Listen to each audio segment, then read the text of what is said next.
Oh, hi. Oh, recently when I'm browsing to the internet, then I saw this. This is deforestation. This is happen all around the world, not even in Malaysia. Okay? So now I'm going to tell you that what is the causes of deforestation. First of all, the causes of deforestation is because of urbanization. Urbanization means that, yeah. So, secondly, the causes will be the resources in the forest. The resources in the forest will be, yes. Thirdly, it's because of the industrial area. So the developing of industrial area will be okay. And last but not least is illegal logging. Okay. So these, when there are many causes goes around, then there will be many effects to the environment. Okay, so now I'm going to tell you the effects of deforestation. Okay, the effects of deforestation, first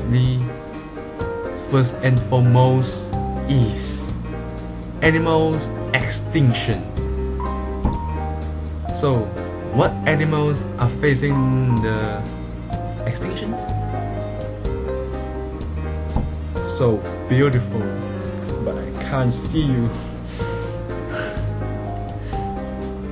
in 10 words. Secondly, is the natural disaster. The natural disaster will be. Thirdly, is the lost balance of environment. Maybe the animals are more than the plantations, yeah, something like that. Okay, when these all other causes and effects, so we cannot let this happen again and again. So we should control deforestation. We should decrease the activities of logging. Okay, so as humans, actually we got lots of solutions. So first of all, the solutions will be recycle, reuse, and reduce the paper. Okay. Secondly, the solutions to decrease the deforestation will be electricity savings. How to save? I cannot live without the aircon. Maybe it will be like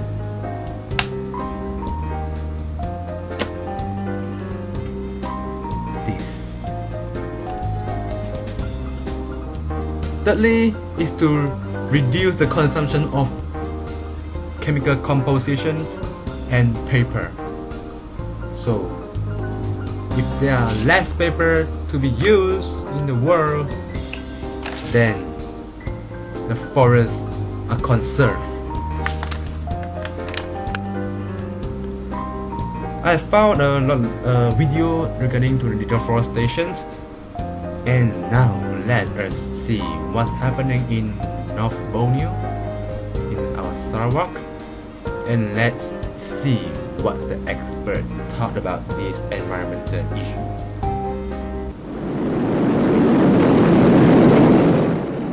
The death of a forest, the birth of big profits, dreaded by conservationists but cherished by boardrooms.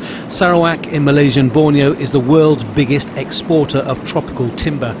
It's an industry worth $2 billion a year, and according to some, profit has taken the place of protection as the rainforests have virtually disappeared. It's made fortunes for some and led to widespread allegations of corruption. It is a